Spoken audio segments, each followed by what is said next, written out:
Good evening, everyone. How's everybody doing? Hope you guys had an amazing day.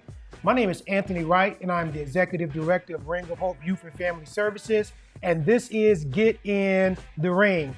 The purpose of this show is to arm community residents with information that will help them fight for their future and the future of their families. As always, I am so happy to be joined by my co-host with a phone on, Cinnamon Allison Moore and Rastus Hill. Good evening, peoples. So we are so happy that you guys are joining us on tonight. Now, tonight we are talking about three things in three different rounds. Round one, we're going to talk about community economics. Round two, no party politics. And round three, the evolution of education. And so I keep seeing Mr. Gunface coming in and out. I don't know what's going on with that. I think that's what I want, Josh. Okay. I'm about to go down, scroll down. Okay, so we're going to keep going. So we are so happy tonight to be joined by a special guest, John Caldwell. He and I are good friends. We worked together for a number of years in Chicago Public Schools. John, welcome to the show. Welcome, Man, thank you John. so much for having me. I appreciate it. Thank you so much for joining us all the way from California. So tell us Hi. about what you're doing down there in sunny California. Right now, I'm in real estate, sales and investing. So that's pretty Okay. much it. Okay, great. So we want to talk to you tonight about community economics, and we've had some good conversations about that. And I think this is very important. When we think about, where do we go from here as we go into this new year as a community? How do we begin to build wealth? Now, I know a lot of times individually we don't have the resources needed to be able to do it, but I want to talk to you tonight. We want to talk to you tonight about how do we develop or build community economics. Um, let's see where to start. Give us all the I tea, would John. definitely go ahead. I'm sorry. I say, give us all the tea. All the tea. Well, first and foremost, I heard you guys speak about susus before, and groups of people pooling money together and using those as like savings platforms, right? Like that's a really smart idea, but I think it needs to be taken to another level, right? So entrepreneurship should be the goal when you're in a group. Um, I have a program that I like to call the Power of Three. So if you take three individuals and you start in step one would be getting credit, right? So sitting down for 1 year and actually focusing on getting your credit together. I would say a 720 or better is a good start for that group to have. After getting the credit together, I would have each one of those people start their own business, right? Like this business doesn't have to be something that is profitable per se. Let's say you have a t-shirt company or you have, a candle making company. It doesn't have to be anything like that.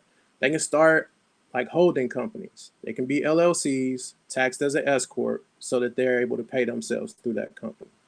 Now, before we get After into they that, John, can you tell us more about how a person or individuals can get their credit together? Do you have to pay someone to do it? What are some suggestions that you would have for the group for the first step in getting your credit together? That's a great question. No, you do not have to pay anyone to get your credit together. There are tons and tons of templates and information online where you can start.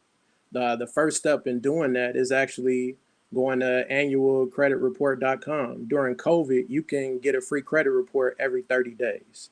Wow. So Every week. getting your credit report, looking through it and saying, "Hey, okay, I have this collection, I got this charge off."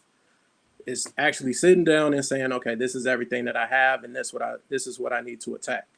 After figuring out what it is that you have and need to attack, you like I say, there's tons of templates, there's tons of YouTube videos where you can figure out how to get in touch with each one of these credit bureaus to dispute each of the items. So it's not hard at all. The only thing is it takes time.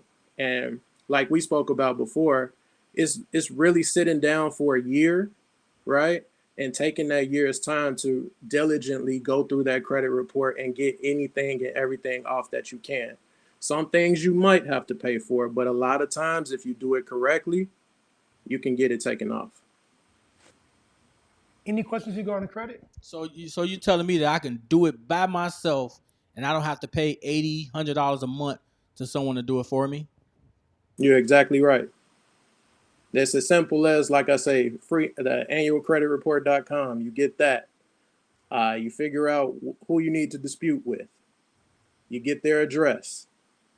You find their address. You send in templates or letters stating that, hey, this isn't me. Or depending on what the discrepancy is, you send them the information and you wait. It's like a time process. So they have 30 days to respond to you on the letter that you send. If they don't respond in that time, you can send another follow-up letter.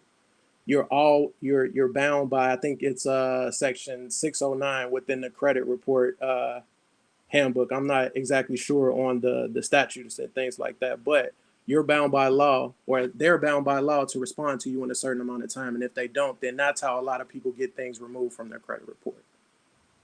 Okay. Well, I like that because what you're doing now is you're empowering people to make some changes themselves and not wait on somebody else to do it for them. Because there are a lot of people sitting back and their credit is not good and they're just saying there's nothing they could do to fix it. So you've given them some practical things that they could do in order to fix their credit. There's actually a group on Facebook called Credit Warriors, and they give you those templates he's talking about, those different dispute letters for different things. I mean, it's like a whole handbook that you just got to take the time to read it. I never heard of them. Yeah, I mean, it's people on there daily testimonies, how they got their score up within 4 to 6 months and things like that, just by following the handbook. So John, why is fixing your credit the first thing we need to do as we talk about community economics? Why is that so important?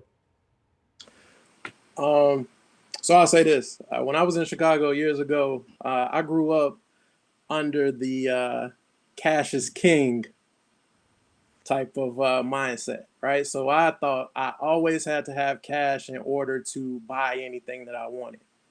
The older I got and the different circles that I started getting in when I came to California, I learned, yeah, okay, cash does a lot, but credit is what runs the world. So if I'm able to have a perfect credit score, or not even perfect, 700 and above, I can leverage that credit to get money from a bank, a credit card, or like I say, a line of credit or something like that. So the most important thing when investing or wanting to change the dynamic of a neighborhood is a group of people having credit to do that. Credit is leverage. So after getting the credit together, you talked about the business aspect. Can you give us more information about that? After you have the three people together, they've taken a year to work on their credit. The next thing you were talking about was the business aspect. Tell us more about that.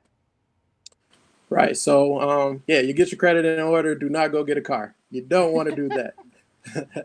What you want to do is each person starts their own LLC. And again, like I said earlier, it doesn't have to be anything that's profitable. It can be a simple LLC that's a holding company in your family name, or anything like that. The reason for starting that business is solely to gain business credit, right? You want to be able to get credit cards or lines of credit in that business's name. So that's the most important part. Now you can hear people online say, oh, you can get business credit without using your own personal credit. It's not true. You can get net 30 accounts and things of that nature from Uline, Quill, or Granger. You can definitely do those all day. But when it comes to having a relationship with US Bank or Bank of America or your small credit unions like Navy Fed or School First Credit Union, right? Just to name a few, you need your credit in order to be able to personally guarantee money for your business. Now, when you personally guarantee one of those loans for your business, it doesn't show up on your personal credit. It only shows up under your business's credit. So let's say if right now you went to the bank under your personal credit and you went to get a credit card, that credit card, after you receive it in 30 days, would show up on your credit report. If you used all of the money that that credit card had, it would also show up on your credit report and it would murder your debt to income ratio, right? Now, with a business, it actually works the opposite. If you were to get a credit card with US Bank in your business's name for, let's say, $10,000, you can max that card out, use all of the money on that card, and none of it will show on your personal credit unless you default, right? So that $10,000 you can use to fund whatever your business is, or when we keep talking, I'll tell you the goal of pulling money from those lines of credit. But Yeah, go ahead. Go in a ahead. nutshell, I keep going. Okay, so like I say, you'll be able to pull down 10,000. That's with one card. If you have multiple cards, you can do the same. Business banks, credit cards, things like that, they like to see that you actually use the card. So like I say, it works opposite if it was under your personal credit. So now that you have this business credit, they see you pull down 10,000 with US Bank. Well, Bank of America says, oh, okay, I can match that. Or maybe Navy Fed says, oh, okay, well, I see you have two accounts with Bank of America and US Bank, so I'll give you double whatever you already have. And that's very common practice. Let me ask you a question. So So what I was, regarding business go ahead. interest rates, are they a lot Mhm. higher than personal credit lines? Here's the catch. Most of the cards that I go after are 0% interest for up to 18 months, depending on the card. So if you were to pull money down, you can essentially loan yourself the money and pay it back within that time. So you still have monthly payments, but there's no interest on that money. No interest at all. So Now you telling after me? the go ahead. I'll say. So you telling me there's banks out there that'll give you a business card with zero interest, where you could pull money down to invest in your business and your community. Yeah, I just named three. I just named three and I could give you 20 more. So that's actually it's like a best kept secret. If you go to any bank, right? You can go to their website right now. If you look up under business credit cards and you look at all of the cards that they offer, you scroll down, you'll see the last card. It'll have a 0% introductory rate for some of them are 12 months, some of them are 6 months, some of them are 18 months. Almost every bank has it, but they don't advertise it, and they don't advertise it on purpose. If you know about it, you know to apply for it, or you know to go get it. Most real estate investors, they make you think they have a whole lot of money. No, they're just leveraging perfect credit. That's really what's going on. But you don't have to invest in real estate. Like I said, if you have a t-shirt company, you can pull down $10,000 to go buy inventory or buy equipment, things like that. That's a game changer. Let You me can ask you a sell them. question, Mr. Caldwell. So Go even ahead. though it's not showing up on your personal credit, do the inquiries hurt your personal credit in terms of when you apply? It can, but remember back to the 609 letters and ways to dispute. Essentially, your person does not have that credit, right? So you can definitely dispute the inquiries because you don't have a card and they can't see anywhere that you have that card. So you can say, hey, I didn't get it, or this was done by mistake. They'll remove it. Is that because it's under the business name? Exactly. No one can see it but the company that extended you the credit. The credit Okay. bureaus don't Personal. see it. So your personal credit, basically, what I hear you saying, John, is that your personal credit doesn't get affected unless you default on that business line. Correct. Correct. If you pull down $10,000 and you say, hey, I want to go to Gucci and I'm never going to pay this back, eventually it will show up on your personal credit because you were the personal guarantor of that car. Right. So Got yes, it. to answer your question. So let me just go back, John. Why do you say three people? Why is the number three significant in terms of this community economics? So I know what works because I actually did this before, right? Okay. I tried to do a when I found this information out, I tried to tell everybody about it, right? And I wanted to pull everyone in to create a mega team. Some people, it's a scam, right? So that X them out. Other people, oh man, this is great information. They took and they ran for it, with themselves. But I noticed that three people stuck with me, and three people actually wanted to make it work. And when I tried it again, I gave the information to someone else so that they can give it. And it ended up working the same way with them. They only had three people that, gravitated towards it. So I don't know what it is about the number three, but it always works that way with me. It's three of you guys. Look at that. I don't know what it is, but that it's something about that makes it work. And so if two people agree on something, one person doesn't, right? It's not that that thing isn't going to happen, but that third person makes you think about something that you probably didn't think about. So it's just something about the number three to me. And we experience that all the time trying to produce this show. that happens all the time. There's always that one person that makes everybody else think differently. But you never know. You never know. That one person might spark something that you never thought of, right? Yeah, So, it normally and happens that way. It normally yeah. happens that way. So we got the three people. We've worked on our credit for 3 years, Not and then 3 years, just year. one. 1 year. I'm sorry. One I year. I got three stuck in my mind for some reason. 1 year, and then you said start the LLC individually. So, yep. So everybody individually starts their LLC and they pull their money down, right? What I would do after that, everybody comes together. They don't look to buy anything frivolous. It's like, hey, we did this for a purpose. And that purpose is to pull the money together, get on one page. I love real estate, like you already know. So if three people can get upwards of 20,000 a piece, a $60,000 down payment can do a lot, Absolutely. right? So I would suggest starting a holding company with all of the three individuals. It'll be a multi-member LLC, again, taxed as an S corp, and they would use that money to then buy their first piece of property. You can, at that point, you can receive a real estate line of credit. As long everybody has the minimum credit score, they can receive up to $500,000 to invest. They take that 60,000, they find a property in a really good neighborhood, or maybe not a not so good neighborhood, but a property that they know will sell. Put the money in, fix it, flip it, pull the money out, and rinse and repeat until they get to a number. I like to say $200,000. $200,000 goes a long way in our neighborhood. So now that we've done so much for this group of three, now it's time to give back to the community, which is what we really want to do.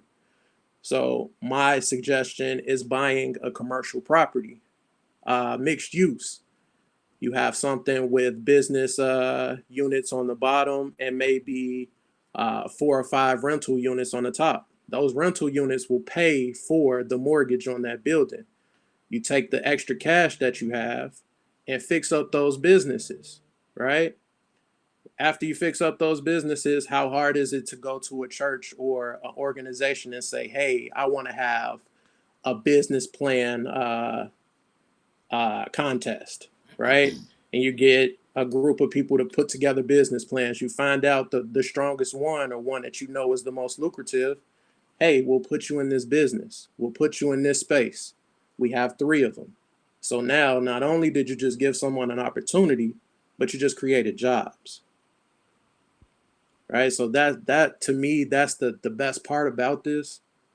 That's what really needs to happen.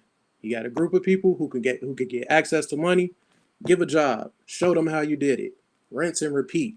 That's how you could change the neighborhood literally in 5 to 10 years with a plan like that. If a group of people are really serious about change it. Well, I listen, mean, man. I think you could Go do ahead. it in less than 5 or 10 years if you find several groups of threes. You know what I Yeah, mean? It might take a and lot of weeding through, but it's doable. it's definitely doable. And it's really I always say 5 to 10 just because I like to, be a little cautious. If done correctly, you can see a major change in a couple years, right? My dream, when I get to my monetary goal, I always wanted to see Cottage Grove as a black business belt. Like there should be tons of black businesses up and down Cottage Grove. That's a dream of mine, and that's something that I would love to see. And I would love to have a group of people come together to make that happen. Well, You we kind heard of the bells. That means we got to get ready to wrap it up, John. But we really thank you so much for sharing this information. good stuff. Now, let me say this. I know you and you're a very honest person. You're actually doing what you're talking about. And I'm going to Mm. personally be picking your brain, calling you all the way to California, getting Me too, information. John. Now, anybody who's watching, and if you want John to come back and talk more about this so everybody can hear, give us a comment in the chat or what have you, and we'll definitely bring John back to talk more about this information. Thank you so much, John. Hey, John, I would like to just say this, Raz. I would like to just say thank you. I'm gonna get your number. We're gonna chop it up. This idea about real estate and investing in the community has been on my mind for years, years and years. So this is confirmation that it needs to happen. Definitely. Hey, if you want me to come back, I'm ready anytime. I really appreciate you guys having me. Thanks, John. Thank you, John. Thank you. So now we're going to get between the ropes with Rastus. Then we're going to go to our last two rounds.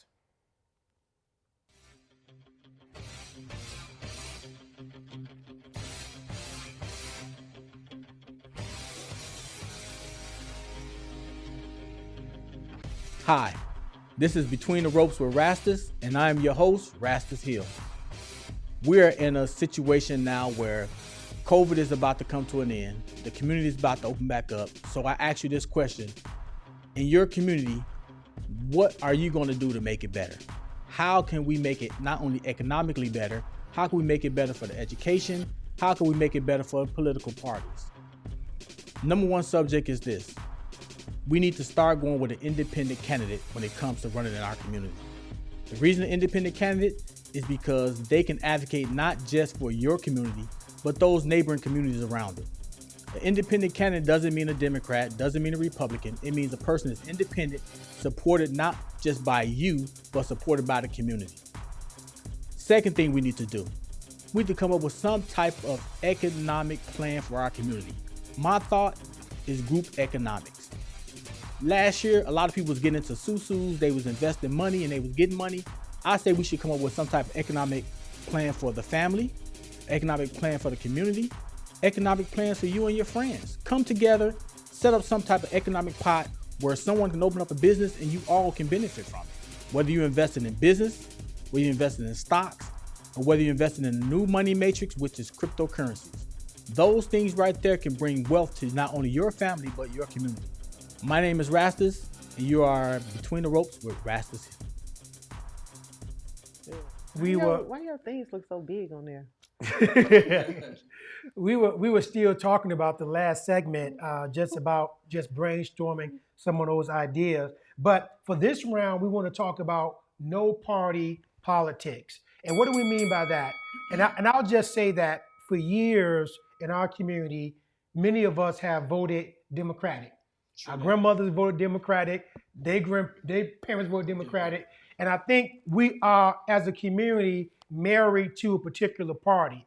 And so when we talk about no party politics, we need to begin to think about politicians who are not necessarily affiliated with a particular party, but those who are working in our best interest.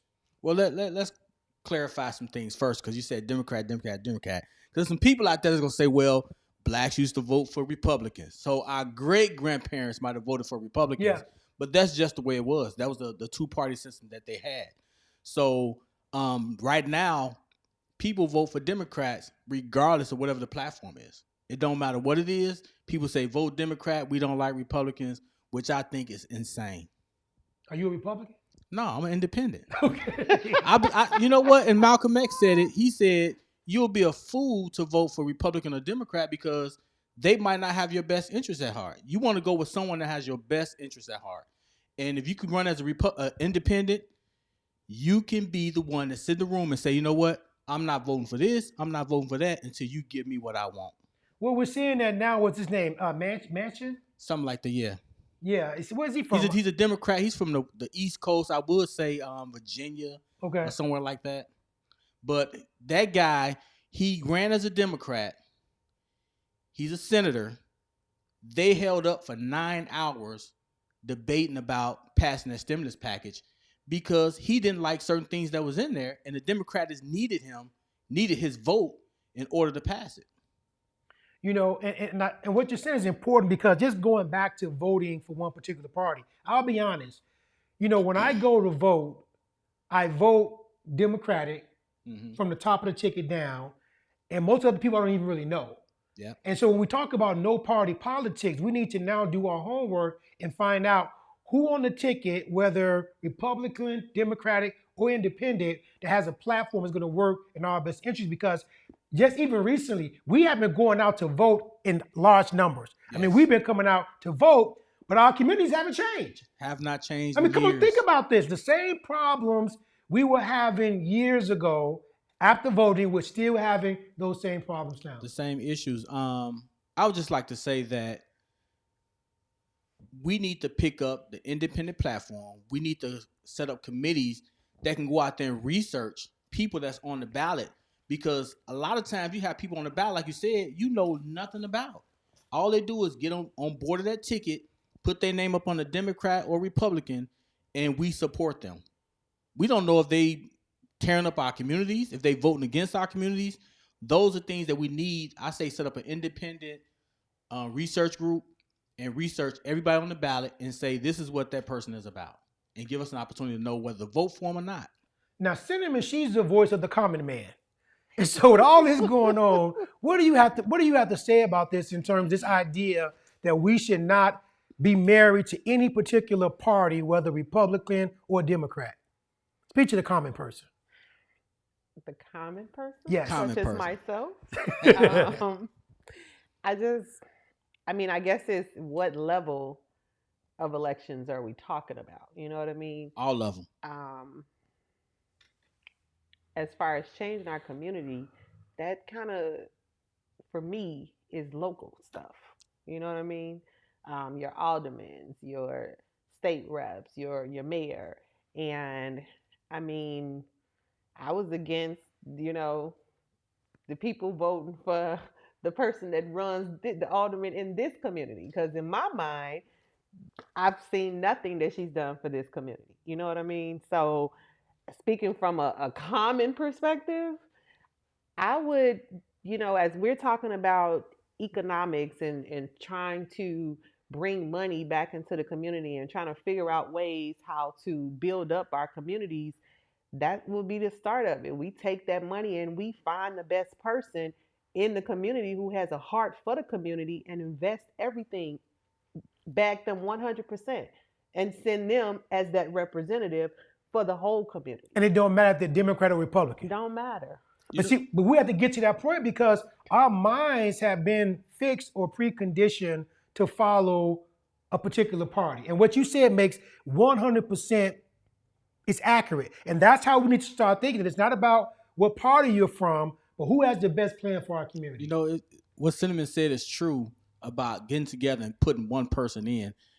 The crazy part is you have communities out there where it's one little small section that votes, and you got another big section that don't vote. That small section controls that whole ward, which is crazy. You might have like 5,000 people vote over here. You got another 15,000 people that don't vote. I just watched Inglewood. A group of people came together to get one man out the neighborhood. And I mean, they now have the building department involved. They've got their state reps involved, their aldermen involved, and they did this in a matter of 72 hours. So we have the ability to do it. We have influence in these communities. We just got to utilize it consistently. That's the problem. We don't want to utilize it until something happens. Yeah. No, if we utilize it consistently, we'll find the right candidates and be able to put all our eggs in that basket and support them, get behind them, and see the changes happen because they have a heart for the community. Now, what you said that made sense because in that situation, I saw the aldermen involved. And see what happens when politicians get involved, they bring resources with them. Exactly. So if you talk about the city, Exactly. and all, they bring whether it be grants or whatever. So Mhm. we need to have the right people in there to make sure the resources are getting to our community. You know what else I think needs to happen? I think we need to bring back the alderman prerogative. Did I say that right? Prerogative? Yeah, I What think is I that? said it right. Well, What we is want that? how to say it. What is that? I don't know. What What is is okay. it? What I'm trying to say is we need to bring back where the alderman has control of their ward when it comes to city services or whatever's going on in that ward. I thought they did. No, they took a lot of that stuff away from them. A lot I of know that stuff is centralized downtown, like with the snow plows. That is centralized downtown. The alderman can't say come plow this street. They have trackers on the vehicles, and they tell exactly where those plows are going at all times. Whereas back in the day, you had an alderman, they'll have maybe, let's say, 5 or 10 trucks in their ward. You say, hey, alderman, we got all this trash over here that needs to be moved. They can send somebody over there to get it done. Now it's not like that anymore. So I think if the alderman had power, we can kind of force that alderman to do things that we want that alderman to do in our community. But right now, the alderman don't have that power.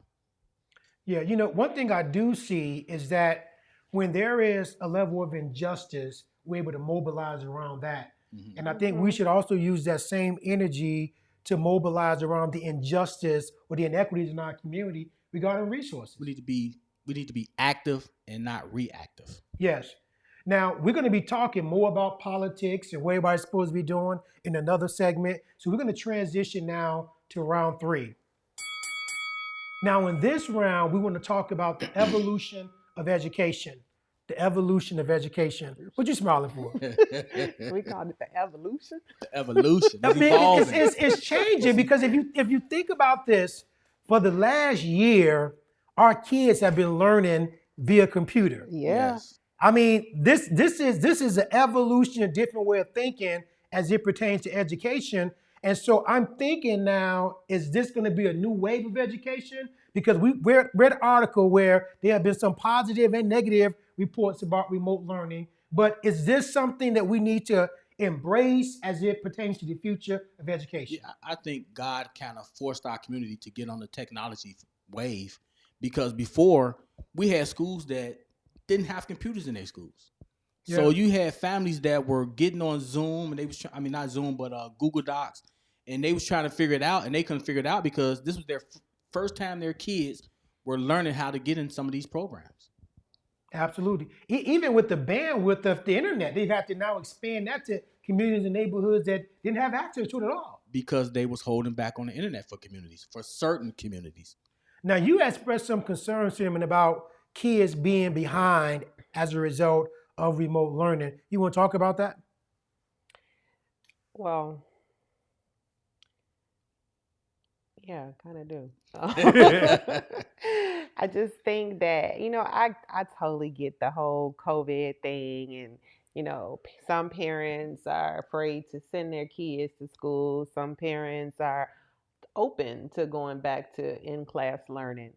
But you've got a lot of kids who don't learn without the interaction. You know what I mean? And they're not getting that online. I mean, I've sat in my beautician's, house and heard her daughter online, and it's just the teacher talking. It's just the teacher constantly talking, and then you hear other kids snickling, you know what I mean, while all of this is going on. And it's just like they couldn't possibly be learning anything. I mean, they were barely learning something inside the classroom. So can you imagine what they're doing now? I see kids at 12 o'clock on my block outside. So what are y'all doing? I've read some articles, and there were some good points that were made by educators and parents regarding the fact that because we are in a pandemic, everything is behind. And so our expectations may have to change a little bit in terms of But education, see, in terms of the I economy. don't get that. I was in Des Plaines probably around October, number one, I didn't know that Notre Dame had a high school, but they do out there in Skokie. Des Plaines, one of them. I didn't know it either. And those kids was going back and forth to school. Well, you got to look see what at I'm the saying? economic part of that too. You have a lot of private schools. They have no choice but to open They can open. because they have to get that money. If they don't get that money, guess what happens?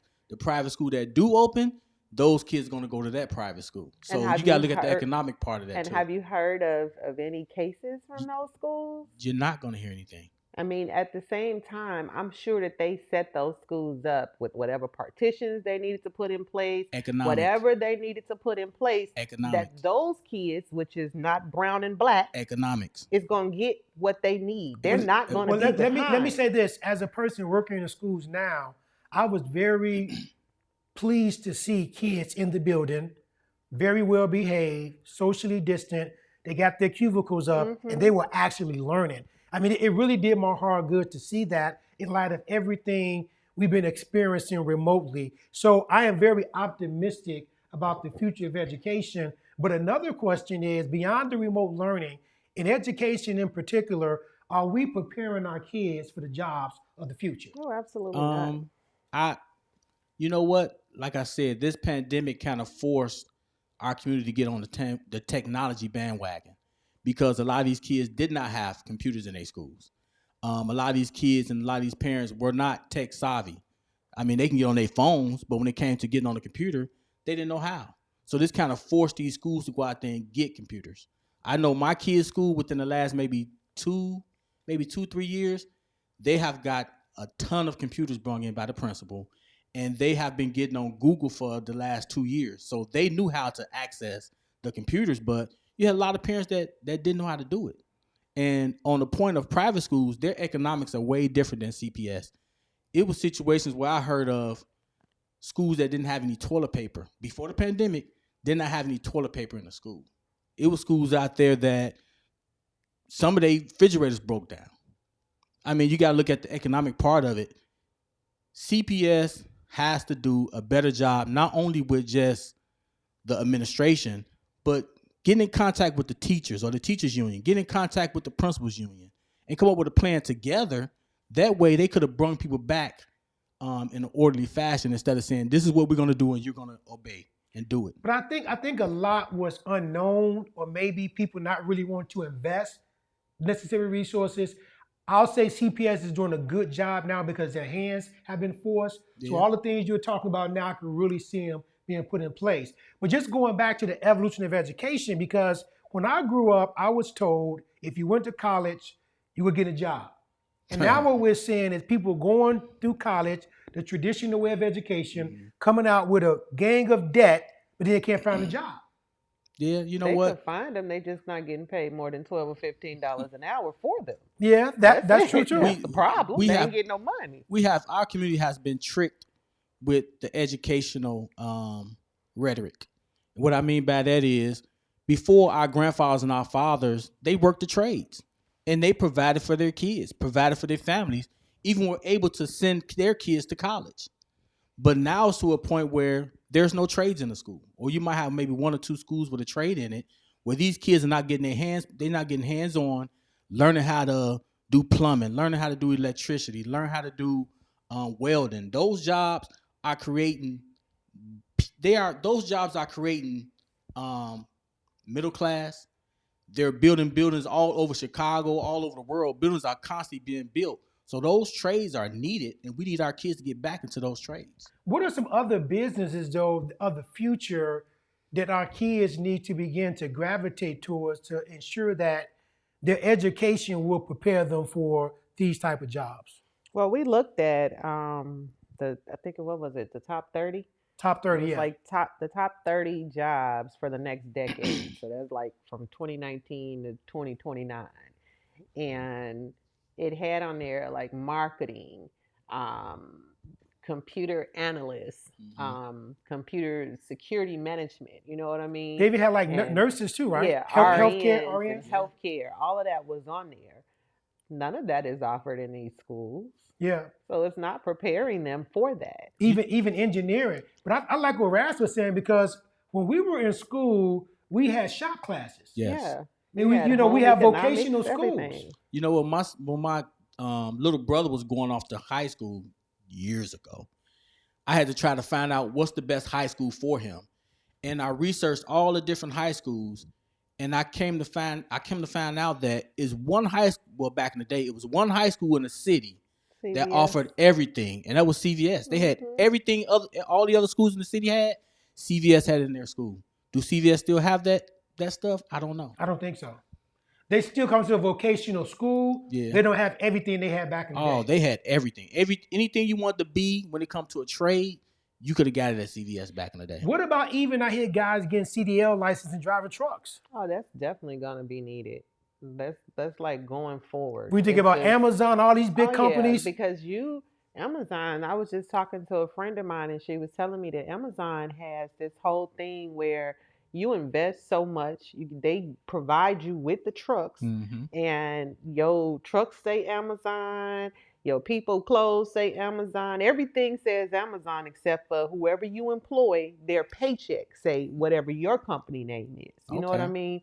And so that was something like I'm like interested, like seriously. Because once again, it brings jobs to the Yeah, community. yeah. My cousin down in Memphis, his dad was just telling me today that he just leased 2 trucks from Penske. You know what I Yeah. mean? And finna run them trucks from I think he said Tennessee to somewhere south or southeast or something. Logistics is definitely a moneymaker. And then you have a lot of guys in our communities with criminal backgrounds that may prevent them from getting other jobs. They could be hired to do that. Get your CDL license. I mean, there's so many things out there that we can Even- do beyond traditional 4-year college. Some people don't even realize that Amazon deliver groceries. They So deliver you everything. don't have to go shopping. You shop online, have the Yeah. groceries delivered Call to your Fresh house. Market.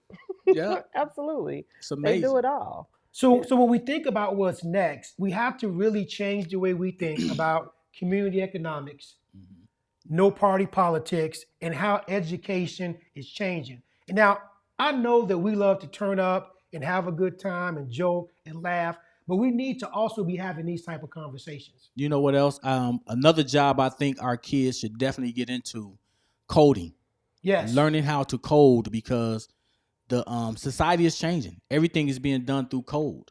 And if you learn how to code, because there's a new thing out there, if you guys don't know, it's called the blockchain.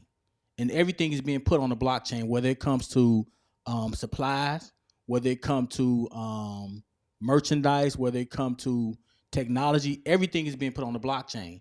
And the blockchain, what it does is it verifies who owns it and who controls it. Yes. You know, I mean, I will say that these young people today, 20, 21, 22, 23, they ain't working on nobody's job. They just not doing it. And Independent. they are creating wealth for themselves. You've got a lot of them learning the stock market and is investing. You got a lot of them starting their own business. I mean, they're taking this thing and going to the next level. Now, You I'll know? say this. I see them attempting, large majority of them, they have the right ideas, but they don't have the business plan, the business savvy. Mhm. So I commend them for doing that, but they need to get somebody to help them A and mentor mentor. them. A mentor. Yeah, definitely, because it's not easy. It's No, not of easy course at all. not. It But takes if a you little work. surround yourself with the right people, you have the right ideas, you can definitely generate generational wealth and work for yourself. We I mean, can- that's ideal. We can call it the Chicago Renaissance. Mhm. So before we wrap up, I want to just reiterate the fact that the purpose of this show is to arm you with information that will help you fight for your future and the future of your children. So everything we're talking about today is meant to empower you, but you have to take the information and put it to work.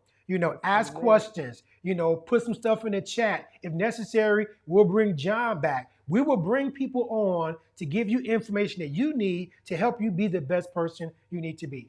I'll also like to say, if you want to hear us talk about something that's near and dear to your heart, put it in the chat. Let us know. We'll try to come up with a session about it. For sure. Get the experts on and what have you. But we'll see you again in 2 weeks. Same time, same channel. Place. Have a great week.